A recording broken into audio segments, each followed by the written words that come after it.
Okay, शुरू करें, let's start. हाँ तो आ जाओ, आज हम क्या क्या पढ़ेंगे। पहली बात तो आज हम हाइड्रोकार्बन के बारे में पढ़ेंगे। हाइड्रोकार्बन,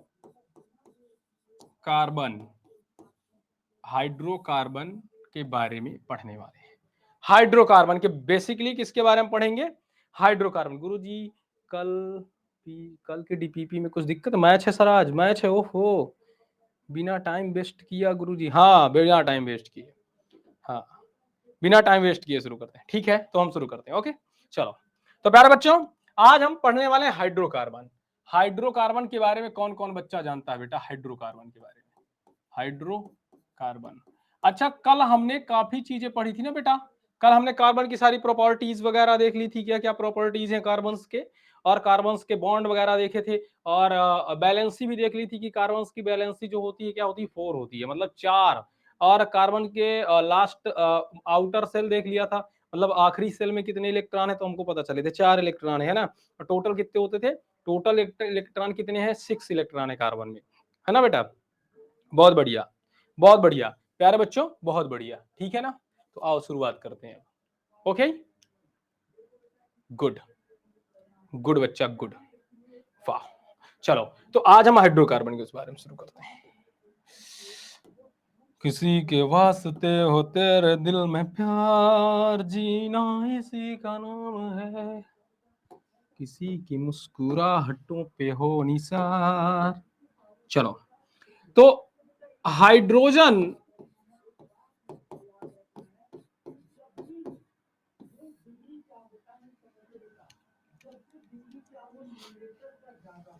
तथा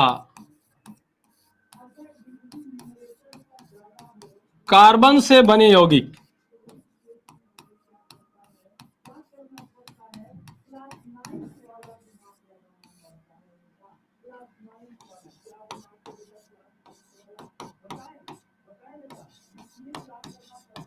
हाइड्रोकार्बन कहलाते हैं।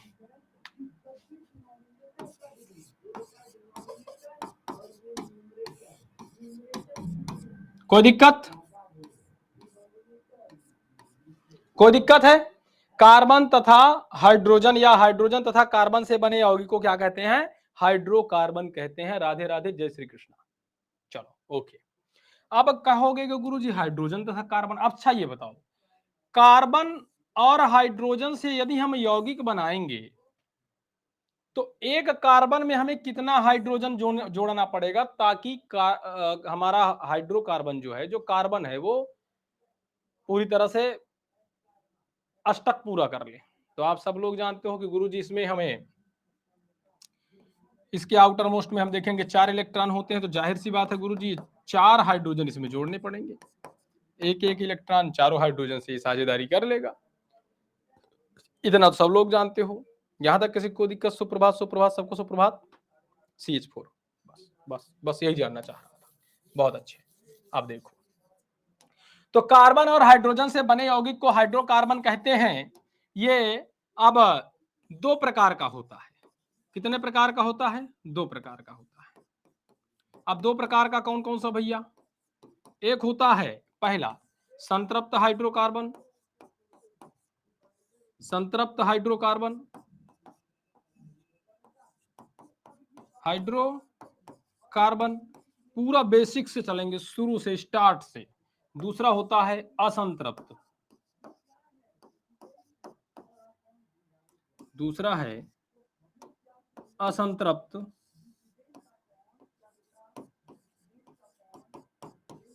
हाइड्रोकार्बन।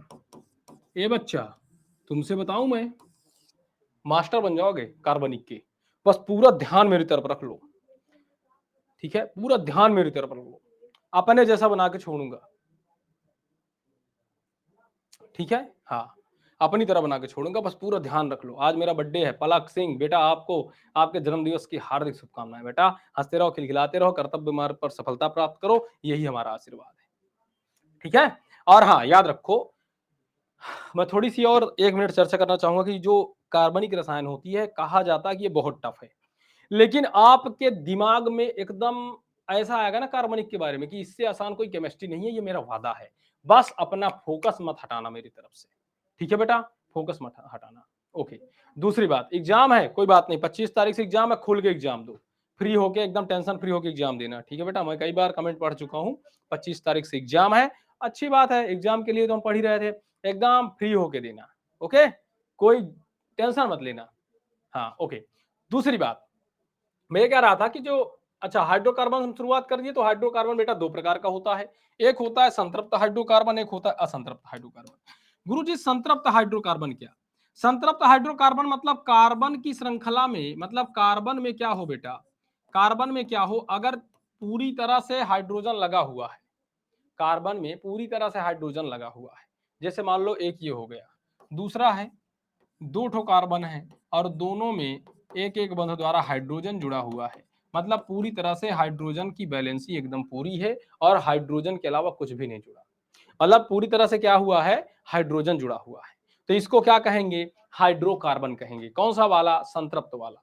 सेचुरेटेड हाइड्रोकार्बन या संतृप्त हाइड्रोकार्बन क्या कहलाता है, ऐसा हाइड्रोकार्बन की श्रृंखला जिसमें पूरी तरह से एक सिंगल सिंगल बंध द्वारा हाइड्रोजन जुड़े हुए हो, इसको क्या कहेंगे, संतृप्त हाइड्रोकार्बन। असंतृप्त बोले तो क्या, असंतृप्त बोले तो बेटा, असंतृप्त में क्या होता है बेटा, जैसे मान लो ये हो गया, कार्बन हो गया, अब ये डबल बंध से जुड़ा हुआ है, इस तरह से चार बंध फिर भी पूरे हो रहे हैं, एक दो तीन चार, एक दो तीन चार, परंतु बात यह है कि इसमें पूरी तरह से हाइड्रोजन नहीं लगा है, एक बंध ऐसा है जो कि कार्बन कार्बन के मध्य आ गया, तो इसे हम क्या कहेंगे, असंतृप्त हाइड्रोकार्बन। क्या कहेंगे, असंतृप्त हाइड्रोकार्बन कहेंगे, क्योंकि इसमें अगर सारे बंध हाइड्रोजन से ही जुड़े होते तो इसे हम सेचुरेटेड हाइड्रोकार्बन कहते। कोई दिक्कत, कोई परेशानी, यहां तक समझ में आया? सर परिभाषा बताइए, परिभाषा बेटा इसकी परिभाषा याद करने की जरूरत ही नहीं, ना तो एग्जाम में पूछेगा ना कहीं पूछेगा। इसकी सीधी सीधी परिभाषा ये है कि अगर कार्बन श्रृंखला में उसकी बैलेंसी पूरी करने के लिए हाइड्रोजन लगे हुए हैं, कोई भी कार्बन की श्रृंखला सिंगल बंध द्वारा हाइड्रोजन से जुड़ी हुई है, तो वो क्या है, आपकी सेचुरेटेड हाइड्रोकार्बन है, संतृप्त हाइड्रोकार्बन। यदि कोई भी कार्बन श्रृंखला है जिसमें डबल बंध या ट्रिपल बंध आता है, तो वो कैसी होगी, वो असंतृप्त हाइड्रोकार्बन होगी, सीधी सीधी बात है। कोई भी कार्बन श्रृंखला जिसमें हाइड्रोजन हटा करके द्विबंध या तीन बंध बना दिया जाता है, उसे क्या कहते हैं, असंतृप्त हाइड्रोकार्बन कहते हैं। समझ गए, यही होगा इसका परिभाषा। बहुत बढ़िया, तो ये हो गया संतृप्त तथा असंतृप्त हाइड्रोकार्बन। अब आगे आते हैं, अब देखो,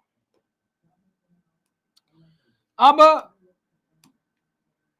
हाइड्रोकार्बन तो चल ही रहा है, तो ठीक है, हाइड्रोकार्बन को चलने देते हैं। एक बात बताओ,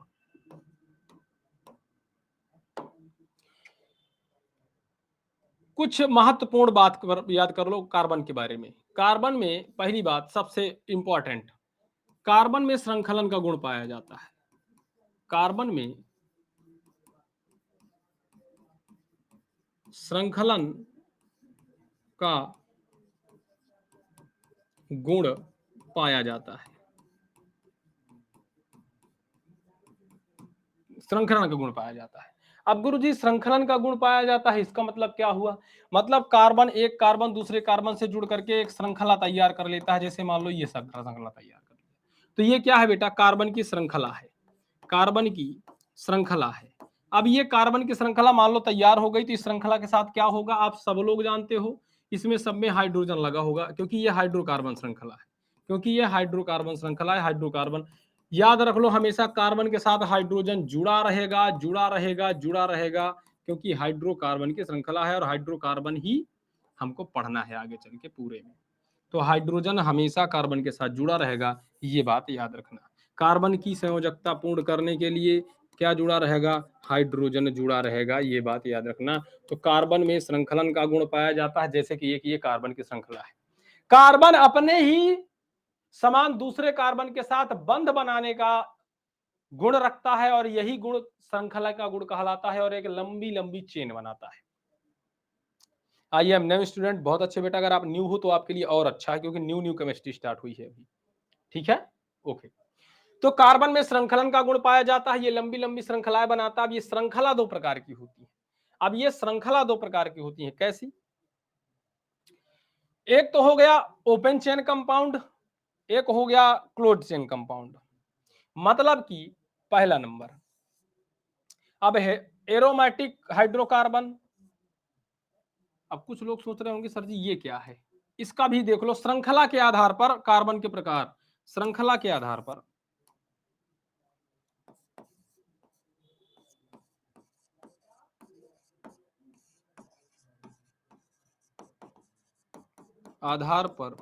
हाइड्रोकार्बन,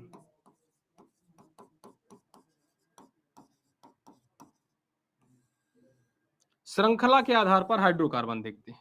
श्रृंखला के आधार पर हाइड्रोकार्बन भी दो प्रकार के होते हैं। कितने प्रकार के होते हैं भैया? दो प्रकार के होते हैं। दो प्रकार के कौन कौन से? एक होता है खुली श्रृंखला यौगिक,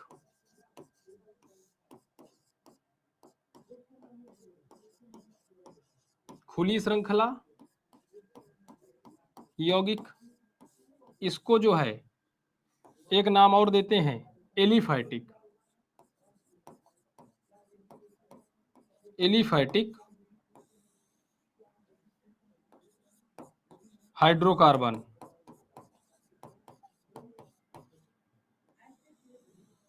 ठीक है बेटा। दूसरा है बंद श्रृंखला यौगिक, बंद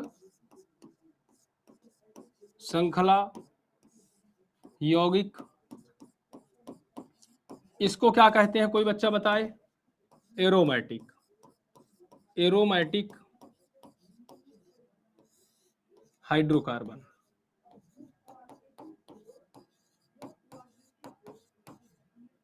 एरोमेटिक हाइड्रोकार्बन, इसको इंग्लिश में क्या कहते हैं? ओपन चेन कंपाउंड, इसको कहते हैं क्लोज चेन कंपाउंड। ठीक है बेटा, यहां तक किसी कोई समस्या है? Close chain compound, open chain compound, closed chain compound, कोई समस्या है? बहुत बढ़िया, कितने समझदार लोग हो आप, एक बार में ही समझ जाते हो, बड़ा मजा आता है। अब हमने क्या देखा? हमने अभी तक ये देखा गुरुजी कि हाइड्रोकार्बन क्या है। हाइड्रोकार्बन बेटा कार्बन वो बंध के आधार पर अगर देखा तो दो प्रकार का होता था कि अगर सिंगल सिंगल हाइड्रोजन बंध जुड़ा है और सिर्फ हाइड्रोजन ही जुड़ा है और कुछ नहीं जुड़ा तो भैया ये क्या कहलाएगा? संतृप्त। फिर हमने देखा यदि कार्बन कार्बन के मध्य मतलब श्रृंखला में कहीं दो बंध या तीन बंध आ गया तो भैया वो कैसा हो गया? असंतृप्त। फिर हमने देखा कि भैया कार्बन की जो कार्बन में श्रृंखलन का गुण पाया जाता है, श्रृंखला के आधार पर ये दो प्रकार का होता है। कौन कौन सा? एक तो खुली श्रृंखला यौगिक और एक हो गया बंद श्रृंखला यौगिक। अब गुरुजी ये कैसे? अब इन दोनों को भी समझाइए, वही चलेगा। हाइड्रोकार्बन, हाइड्रोकार्बन के बारे में ही आज हम पूरे लेक्चर में, आज सिर्फ हम हाइड्रोकार्बन के बारे में चर्चा करेंगे और कुछ नहीं। तो पहला है एलिफैटिक हाइड्रोकार्बन, एलिफैटिक। HC लिख दो हाइड्रोकार्बन को तो कोई दिक्कत? HC हाइड्रोकार्बन कोई दिक्कत? HC लिख दो तो कोई दिक्कत? हाइड्रोकार्बन बार बार लिखने में बड़ा पड़ जाता है, HC लिख देता हूं, चलो ठीक है। एलिफैटिक का मतलब होता है ओपन चेन कंपाउंड, खुली श्रृंखला यौगिक। जैसे मान लो ये आपकी क्या है? खुली श्रृंखला यौगिक है। क्या यह श्रृंखला कहीं से भी बंद नजर आ रही है आपको? क्या यह श्रृंखला कहीं से भी बंद नजर आ रही है? क्या बताओ? नहीं बंद है ना। ओपन चेन कंपाउंड, खुली श्रृंखला यौगिक। यह ऐसे हो सकता है या फिर यह ऐसे हो सकता है।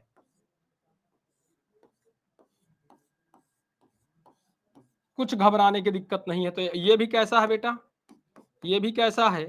खुली श्रृंखला यौगिक। ये भी कैसा है? देखो श्रृंखला तो खुली है ना, ऐसे भी संरचना आपको देखने को मिल सकती है। दूसरा प्रकार हो गया ये ओपन चेन कंपाउंड का, ऐसे भी मिल सकता है। तो कोई दिक्कत है क्या? ऐसे भी मिल सकता है, कोई दिक्कत है? ये दूसरा हो गया, मतलब ए नंबर हो गया इसका, ये ए नंबर, ये बी नंबर, कोई दिक्कत? सी नंबर ऐसा भी हो सकता है। देखो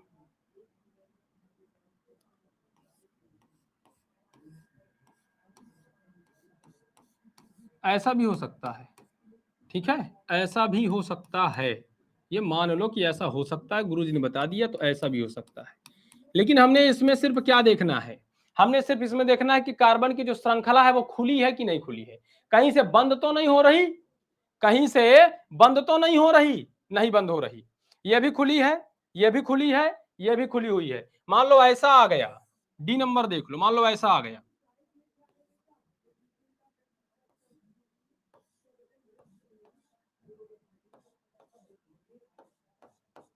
मान लो ऐसा आ गया, तो भी ये क्या माना जाएगा? खुली श्रृंखला यौगिक। तो भी ये क्या है बच्चा? खुली श्रृंखला यौगिक। तो भी यह क्या है? खुली श्रृंखला यौगिक। किसी को कोई दिक्कत? कहीं से ये बंद हो रही है क्या? कहीं से ये बंद हो रही है क्या? नहीं बंद हो रही। तो ये बेटा खुली श्रृंखला यौगिक के उदाहरण हो गए, एलिफैटिक हाइड्रोकार्बन के उदाहरण हो गए। अब आ जाओ एरोमेटिक पे। अब आ जाओ एरोमेटिक पे। एरोमेटिक क्या है गुरुजी? यहाँ पे वही रहेगा, हाइड्रोकार्बन, बी नंबर मतलब दूसरा वाला नंबर, दूसरा नंबर हमारा क्या था? दूसरा वाला number aromatic, aromatic hydro carbon. गुरुजी एरोमेटिक हाइड्रोकार्बन क्या है? बंद श्रृंखला यौगिक। जैसे यहां यहां कार्बन, फिर यहां कार्बन, फिर यहां कार्बन, ऐसे। मतलब कि अगर इसको गौर से देखोगे, इस तरह की श्रृंखला है ये। कैसी श्रृंखला है ये? ऐसी श्रृंखला। इसको बेंजीन कहते हैं। क्या कहते हैं रसगुल्ला? बेंजीन कहते हैं। तो प्यारे बच्चों ये क्या है? अच्छा ये बताओ, ये क्या खुली श्रृंखला है क्या? ये तो बंद हो गई। ये तो श्रृंखला बंद हो गई कि नहीं हो गई? देखो ये श्रृंखला बंद हो गई कि नहीं हो गई? गुरुजी हाँ बंद हो गई। तो इसको क्या कहेंगे? बंद श्रृंखला यौगिक। अब कहो गुरुजी इसमें हाइड्रोजन कहाँ है? तो इस कार्बन पे 1 2 3 हो गया, चौथा हाइड्रोजन यहाँ लगा दो। 1 2 3 बंद हो गया, चौथा हाइड्रोजन यहाँ लगा दो। 1 2 3 बंद हो गया, मतलब एक एक हाइड्रोजन आपको सब में लगाना है, सबके 4 4 बंद कंप्लीट हो जाएंगे। तो ये कैसा है? ये दोनों कैसा है? आपको दिख रहा है कि कहीं ना कहीं से बंद हो रहा है, चारों तरफ से ये बंद है, ये खुला नहीं है, तो इसको एरोमेटिक कहेंगे। एरोमेटिक हाइड्रोकार्बन मतलब कि बंद श्रृंखला यौगिक। अब जो है बी नंबर इसका देख लो गुरुजी, और कोई बता दो। तो जैसे मान लो बेटा ये है, ये है। अब ये भी क्या है आपका? यहाँ पे कार्बन है, तो ये भी प्यारे बच्चों क्या है? बंद श्रृंखला। ये भी कैसी है? बंद श्रृंखला। श्रृंखला कहीं ना कहीं से बंद हो रही कि नहीं हो रही? बंद हो रही है कि नहीं हो रही? मुझे इतना बता दो बस। बंद हो रही है बस। ऐसे भी हो सकती है।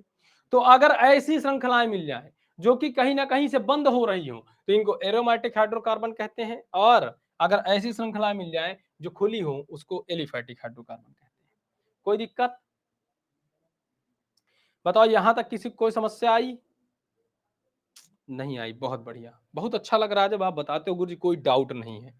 आज ऐसा ही पढ़ना है, आज ऐसे ही पढ़ना है। आज तो कोई डाउट रखना ही नहीं है, आज ऐसे ही पढ़ना है। आगे आ जाओ। अब हम बात कर रहे हैं कि भैया अब देखो बात क्या हुई, कार्बन में पाया जाता है श्रृंखलन का गुण।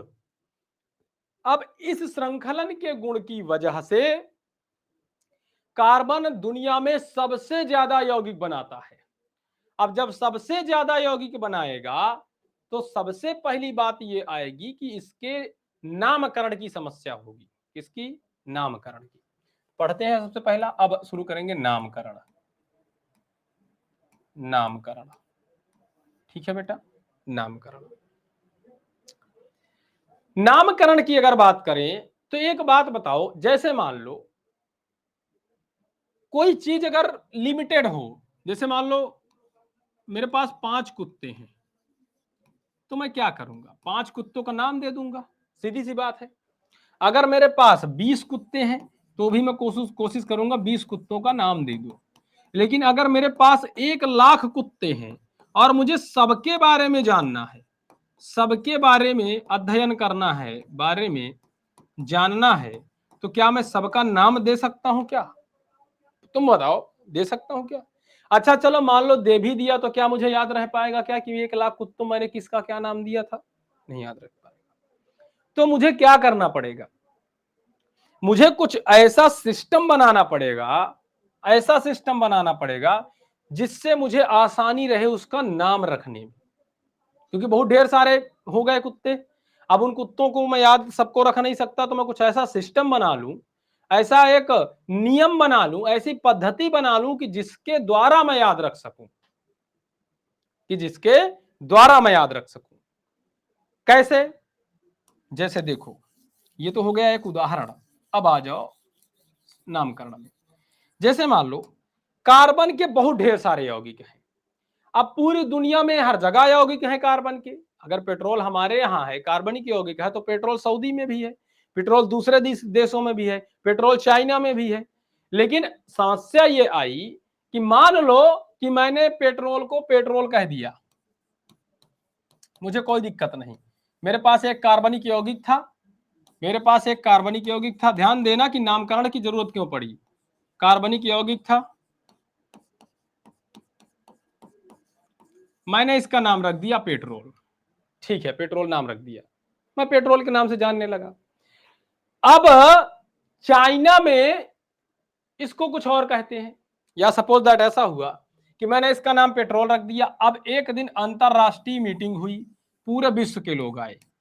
पूरे विश्व मतलब समझते हो ना, इसमें चीन भी है, भारत भी है, अमेरिका भी है, हाँ, और इसमें न्यूजीलैंड भी है, जापान भी है, और रसिया भी है, रसिया, और इसमें कोरिया भी है, और इसमें पपुआ भी है। पपुआ एक देश है बेटा, पपुआ न्यू गिनी, हाँ, ये सब देश हैं। ठीक है, अब मान लो कि इतने देशों के बीच में अब मैं पहुंच गया, भारत पहुंचा। अब मैंने बताया, भाई मैं भी पहुंचा, सब लोग आके बैठे हैं, अंतरराष्ट्रीय लेवल पे मीटिंग चल रही है, सारे वैज्ञानिक हैं, इन सब देशों के वैज्ञानिक बैठे हुए। अब समस्या ये हुई कि यहां पर जो भारत मतलब भारत वाला आदमी पेट्रोल लेके पहुंचा। क्या लेके पहुंचा? पेट्रोल। अब ये चिल्लाने लगा कि मैंने एक नया खोज कर लिया, एक नई चीज मेरे पास आ गई, पेट्रोल पेट्रोल पेट्रोल। अब सब पगला गए, क्या बात है बेटा, पेट्रोल आ गया, ओहो पेट्रोल, क्या है भाई पेट्रोल? अब जब ये पेट्रोल उनके सामने दिखाया, ले जाकर इसके गुणों के बारे में बताया, इसका यूज बताया, तो सब लोग नाराज हो गए, यार बेवकूफ हो तुम, निहायत बेवकूफ आदमी हो, ये तो हमारे यहाँ 10 साल से यूज हो रहा है गाड़ी में, हम तो गाड़ियों में इसको 10 साल से डालते हैं। अब फर्क क्या था कि हमारे यहां पेट्रोल कहते थे और चाइना में इसे चोचेची कहते थे। फर्क ये है कि चाइना में इसे चोचेची कहते थे और हमारे यहां इसे पेट्रोल कहते थे। अच्छा, जापान वाला भी नाराज हो गया कि भैया मेरे यहां भी 10-15 साल से इसका उपयोग हो रहा है, परंतु वो जानते हो क्या कहता था? वो इसे पापी पो कहता था। सबकी भाषा अलग अलग होती भाई। भाई चाइना वाला इसे चोचेची कहता था और जापान वाला इसे पापे पीपो कहता था। अब फर्क ये था कि पेट्रोल सबके पास है, लेकिन नाम में समस्या हो रही थी। तो इसका मतलब चूंकि बहुत ढेर सारे यौगिक हैं, अब सब यौगिकों का नाम मान लो हमने कुछ अलग रख दिया, तुमने कुछ अलग रख दिया, तुमने कुछ अलग रख दिया, तब तो समस्या हो जाएगी। तो कुछ ऐसा सिस्टम बनाया जाए कि एक ही नाम से पूरी दुनिया जाने। फिर से एक कुछ ऐसा सिस्टम बनाया जाए कि जिस नाम से पूरी दुनिया जाने। समझ गए? जैसे हमारे यहां शराब, हमारे यहां शराब कहते हैं किसको? एल्कोहल को, एल्कोहल को, एल्कोहल को, ठीक है, हमारे यहां शराब कहते हैं। अब समस्या यह है कि हम चिल्लाने लगे कि भैया हमारे यहां शराब मिल गई, शराब की हमने खोज कर ली, एल्कोहल, ध्यान देना, एल्कोहल। अब सब परेशान हो गए क्योंकि कहीं कहीं इसको पौआ कहा जाता है। हमारे हमारे यहाँ ही देख लो, तुम बाहर मत जाओ, हमारे यहाँ कहीं कहीं इसको पौआ बोला जाता है, कहीं कहीं इसको 36 डिग्री 32 डिग्री कहते हैं, कहीं कहीं इसे दारू कहते हैं, कहीं कहीं इसे शराब कहते हैं, है ना? तमाम प्रकार के नामों से जाना जा रहा है एक ही देश में, तो सोचो अलग अलग देशों में कितने नामों से जाना जाएगा। अब मान लो हमारे यहाँ इसे एल्कोहल कहते थे, अच्छा हमारे यहाँ ही देख लो, शराब को शराब कहते हैं, मदिरा कहते हैं, पौवा कहते हैं, है ना, और क्या कहते हैं, और तमाम नाम है इसके। हमारे यहाँ ही 2-3 नामों से जानी जाती है। अब विदेशों में मान लो चाइना में इसको चुचाया कहते हैं, चाइना में शराब को मान लो चुचाया कहते हैं, क्या कहते हैं, चुचाया। और इसको मान लो कि जापान में मान लो जोजा कहते हैं। भाई उनकी भाषा है, अब कुछ भी कहें, हमसे क्या। लेकिन समस्या यह है कि ऐसा क्या सिस्टम बनाया जाए कि सब लोग एक ही नाम से जाने। ये एक बहुत बड़ा समस्या खड़ी हो गई, सबके सामने समस्या खड़ी हो गई। हाँ, कहीं कहीं ठर्रा कहते हैं, देखो एक बच्चा लिखा था ठर्रा कहते हैं, क्या कहते हैं, ठर्रा, कहीं कहीं दारू, है ना।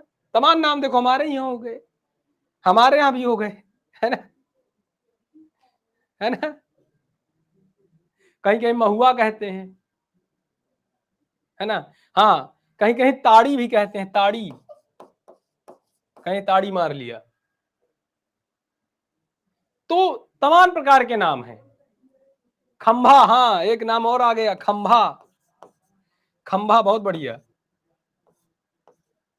खंभा भी कहते हैं इसे, और क्या बात है, खंभा भी कहते हैं,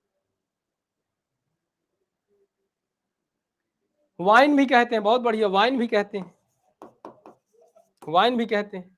देखो कितने नाम निकल के चले आए।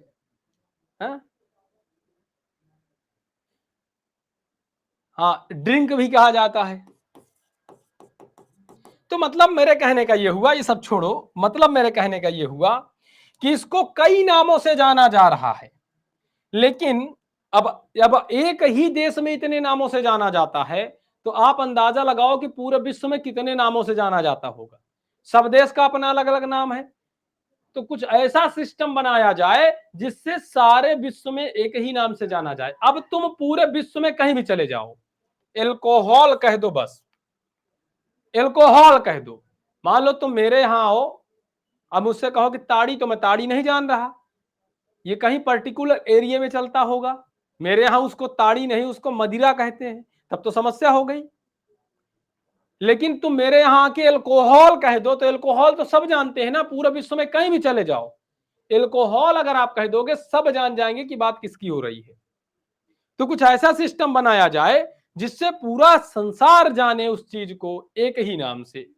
इस कारण से यह समस्या आई जब नामकरण की, तो इस समस्या को सुलझाने के लिए नामकरण पद्धति लाई गई, और इस नामकरण पद्धति का बेटा प्रयोग किया गया। इस नामकरण पद्धति को हम कहते हैं IUPAC नामकरण पद्धति। क्या कहते हैं? IUPAC नामकरण पद्धति, IUPAC नाम पद्धति। कितने बच्चे इससे सहमत हैं? IUPAC नाम पद्धति से कितने बच्चे सहमत हैं? कितने बच्चों ने नाम सुन के रखा है ये बताओ। सहमत छोड़ो, अभी पढ़े नहीं तो सहमत क्या बताओगे, कितने बच्चों ने नाम सुना है? तो नामकरण की एक पद्धति आई, IUPAC, international union of pure and applied chemistry, international union of pure and applied chemistry. अंतरराष्ट्रीय, आई से इंटरनेशनल से हो गया अंतरराष्ट्रीय, यूनियन से हो गया संघ, प्योर से हो गया शुद्ध, अप्लाइड का मतलब हो गया कि सर्वमान्य, केमिस्ट्री मीन्स रसायन। तो IUPAC नामकरण की पद्धति लाई गई, नामकरण की एक पद्धति लाई गई। क्यों लाई गई? ताकि जो कार्बनिक यौगिक हैं इनका नामकरण कुछ ऐसा किया जा सके कि एक ही नाम से इसे पूरी दुनिया जाने। समझ गए कि IUPAC हम पढ़ते क्यों हैं? IUPAC पढ़ने की जरूरत क्या है? IUPAC बनाई क्यों गई? IUPAC लाई क्यों गई? कुछ भी चीज पढ़ने से पहले ये जान लो कि उसकी आवश्यकता क्या है, तब तो भैया आप एकदम कंफर्म होके एकदम फ्री होके पढ़ोगे। अच्छा, दूसरी चीज मान लो कि एक बार मेरे यहां एक चाइनीज व्यक्ति आया, इसका नाम था सीचू। इसका नाम क्या था? सीचू। क्या नाम था इसका? सीचू। अब भाई साहब सीचू भाई साहब हमारे यहां आए। अब इस सीचू के बगल से एक बहुत जबरदस्त सांप गुजर रहा था।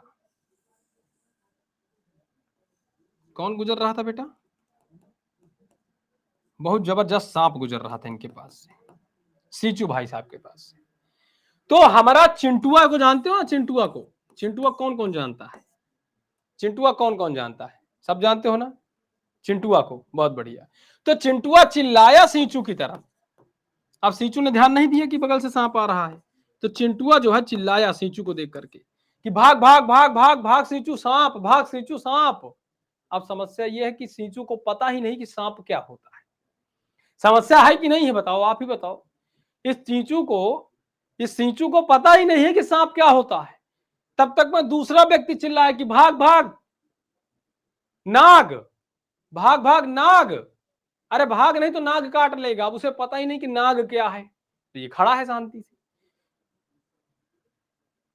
ठीक है, तो ये समस्या हुई इसके सामने कि भाग भाग नाग। अच्छा, कुछ जगह इसको किरवा भी बोलते हैं। किरवा मतलब कीड़ा। किरवा बोलते हैं कि नहीं बोलते? बोलते हैं कि नहीं?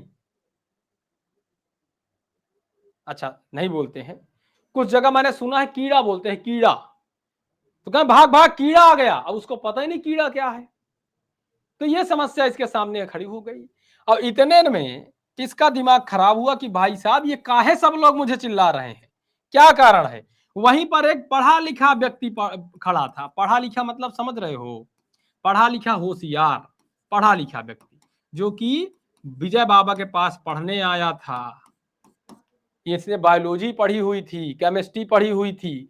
तो ये तुरंत चिल्लाया, हे सीचू नाजा नाजा। और जैसे ये नाजा नाजा चिल्लाया, सीचू भगा, क्योंकि सीचू को पता चल गया कि नाजा नाजा मतलब का, नाजा नाजा होता है वैज्ञानिक नाम किसका? सर्प का।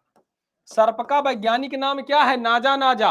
अब तुम सांप चिल्लाओगे तो नहीं जान पाया, कीड़ा चिल्लाए नहीं जान पाया, नाग चिल्लाए नहीं जान पाया, शेष नाग चिल्लाए नहीं जान पाया, लेकिन जैसे ही तुमने नाजा नाजा चिल्ला दिया, वो भागा वहां से। क्यों? क्योंकि नाजा नाजा तो वैज्ञानिक नाम है सांप का, और इस नाजा नाजा का नाम अगर तुमने ले लिया तो नाजा नाजा पूरा विश्व जानता है कि सांप का वैज्ञानिक नाम है। अगर तुमने कह दिया भाग, नाजा नाजा आ गया, तो तुरंत भाग जाएगा, उसको पता चल जाएगा सांप है, और इसे तुरंत देखा भागा। क्योंकि नाजा नाजा का मतलब क्या होता है बेटा? सर्प का वैज्ञानिक नाम। तो नाजा नाजा एक ऐसा नाम है कि तुम पूरी दुनिया में, पूरे विश्व में कहीं भी चले जाओ, आप नाजा नाजा कहोगे तो सब जानेंगे कि सर्प की बात हो रही है। आप सांप सांप चिल्लाओगे तो थपड़िया देंगे, तुम पागल हो, 1 घंटा सांप सांप जी सांप का होता है। तुम सर्प सर्प चिल्लाओगे तो भी मार खाओगे। क्यों? क्योंकि तुम्हें पता है कि सांप और सर्प सिर्फ भारत में कहा जाता है, किसी दूसरे देश में नहीं माना जाएगा। समझ गए? अब समझ में आया कि हमको नामकरण की जरूरत क्यों पड़ी भाई। इसीलिए आपने बायोलॉजी में पढ़ा होगा कैरोलस लीनियस। कैरोलस लीनियस का नाम पढ़ा होगा। द्विनाम पद्धति, द्विनाम पद्धति के जन्मदाता। हर चीज का मतलब 2 नाम रख दिए, एक उसके वंश जाति का नाम और एक उसका मतलब वैज्ञानिक नाम, साधारण नाम, सीधे सीधे द्विनाम पद्धति। वैज्ञानिक नाम होता है जैसे हमारा मनुष्य का होमोसेम्पियंस, मनुष्य। जैसे कौवे का कोरवस स्प्लेंडर, कौवा। गुलाब का रोजा इंडिका। अरहर का कजैनस कजान। घोंघा का पाइला ग्लोब्यूसा। मटर का पाइसम सटाइबम। ये सब क्या है? वैज्ञानिक नाम है। इन नामों से पूरा संसार जानता है। अब तुम मटरा मटरा चिल्ला रहे हो, ए मटरा बो दिन, अब जाम यही खेते में, ए मटरा लगा दियो कि नहीं लगा दियो। अब तुम्हें सिर्फ पता है कि मटर मटरा सिर्फ तुम बोल सकते हो। अब तुम चले जाओ यहां से चाइना में, कह दो भैया मटर का बीज दे दो यार, मटर लगाना है खेत में, मटर बोना है। वो 1 घंटा तुम्हारी तरफ देखेगा और तुमसे चिल्ला कहेगा, कुछ देर बाद जब झल्लिया जाएगा, गुस्सा आ जाएगा, तो चिल्ला कहेगा, पगला जाओगे, ये कहे का रहा है भैया, और तुम उससे इतना कह दो Pisum sativum, the seeds of Pisum sativum, तो तुरंत निकाल के मटर का बीज दे देगा, है ना? क्यों? क्योंकि उसे पता है कि पाइसम सटाइवम मीन्स मटर होता है। इसीलिए नामकरण की पद्धति की आवश्यकता पड़ी कि ऐसा नाम बनाया जाए कि जिस नाम से पूरी दुनिया जाने, पूरा विश्व जाने, पूरा संसार जाने। अब क्या कंफर्म हो गया कि नामकरण की आवश्यकता क्यों पड़ी? क्या अब कोई दिक्कत है क्या? क्या किसी भी प्रकार का कोई भी डाउट बचा है क्या? केमिस्ट्री ऐसे सीख जाओगे कि पता भी नहीं चलेगा, बस फोकस अपना इधर रखो। कोई डाउट है? बहुत बढ़िया, बहुत बढ़िया, बहुत बढ़िया, बहुत बढ़िया। चलो ये बात भी हो गई। तो अच्छा देखो, सांप का कितना अच्छा नाम रखा गया है, नाजा। नाजा मतलब आजा, मतलब सांप दिखाई दे तो चिल्लाओ नाजा नाजा, मतलब क्या, आजा आजा।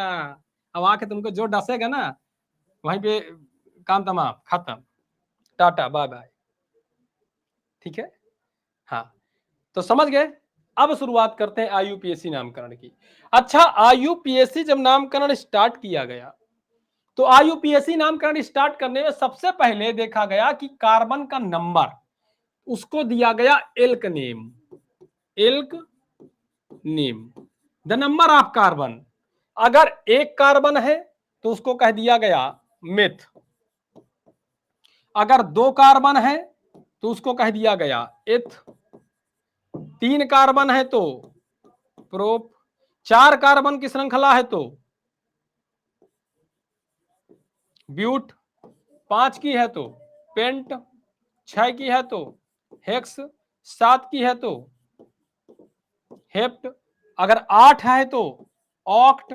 9 है तो नॉन। अगर 10 कार्बन है तो डेक। मतलब टोटल 1 2 3 4 5 6 7 8 9 10।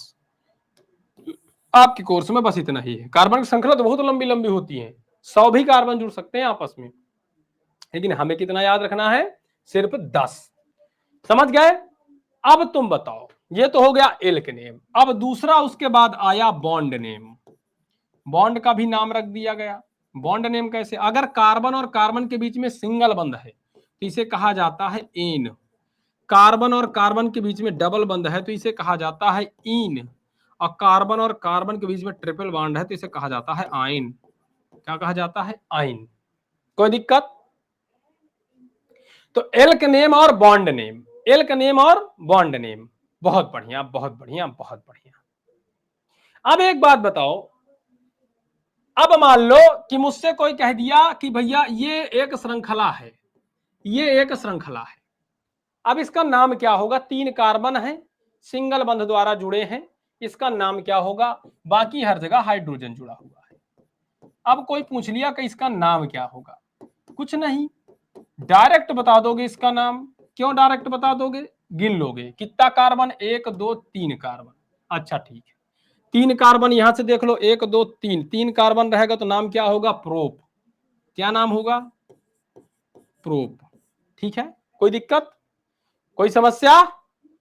स्कैरी डैड, ये जो स्कैरी डैड और ये फला ढिमगा का बना के आईडी आते हो ना, मारेंगे अभी, तुम्हारा आईडी तुरंत ब्लॉक हो जाएगा। फालतू कमेंट काहे कर रहे हो? पढ़ाई पे ध्यान नहीं लग रहा? मैंने कल कितना समझाया था तुम लोगों को। क्लास शुरू करने से पहले, कार्बनिक शुरू करने से पहले मैंने कितना समझाया था कि कोई भी कमेंट नहीं करेगा। कंप्यूटर महोदय ये नाम नोट करिए आप, स्कैरी डैड। क्या चाहते हो बेटा, बंद करवा दूं? क्यों बंद करवाऊं आपका कमेंट? कहां गए स्कैरी डैड? कहां हो? बंद करवा दें? बच्चा है छोटा तू मेरा, क्यों फालतू में कमेंट कर रहा है? पढ़ाई पे ध्यान दे। रहने दो भाई, मत नोट करना, मत करो, बच्चा है तो। ठीक है, हाँ, गुड बेटा। ये होता है, क्या मतलब फालतू कमेंट किए जा रहे हो? थोड़ा पढ़ाई पे ध्यान दोगे तुमको मिलेगा भी कुछ, है ना? छोटे भाई हो अपने। चलो आगे आ जाओ। मजा नहीं आ रहा क्या पढ़ने में? बताओ, मजा नहीं आ रहा? क्यों स्कैरी डैड, मजा नहीं आ रहा तुम्हें? अरे अब पूछ रहा हूं तो अब कमेंट मत करना, अब बताओ ना, मजा नहीं आ रहा क्या पढ़ने में, मन नहीं लग रहा?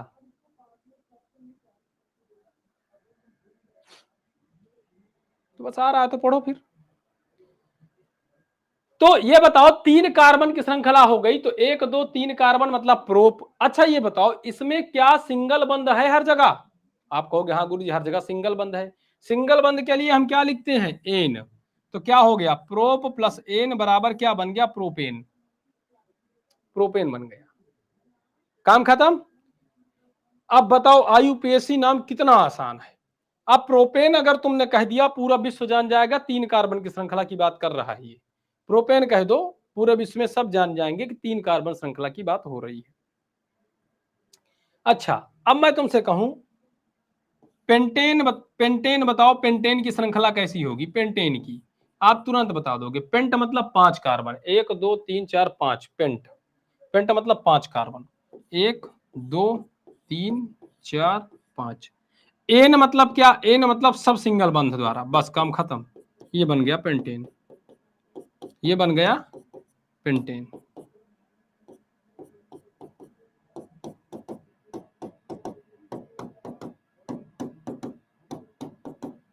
कोई दिक्कत, कोई परेशानी, कोई तकलीफ? चलो तो चलो फिर इसके आगे, अब हमारा टाइम खत्म हो चुका है, इसके आगे अब हम कल पढ़ते हैं। अब कल तक के लिए बाबा को दो इजाजत। आज हमने क्या पढ़ा? आज हमने हाइड्रोकार्बन के बारे में पढ़ा,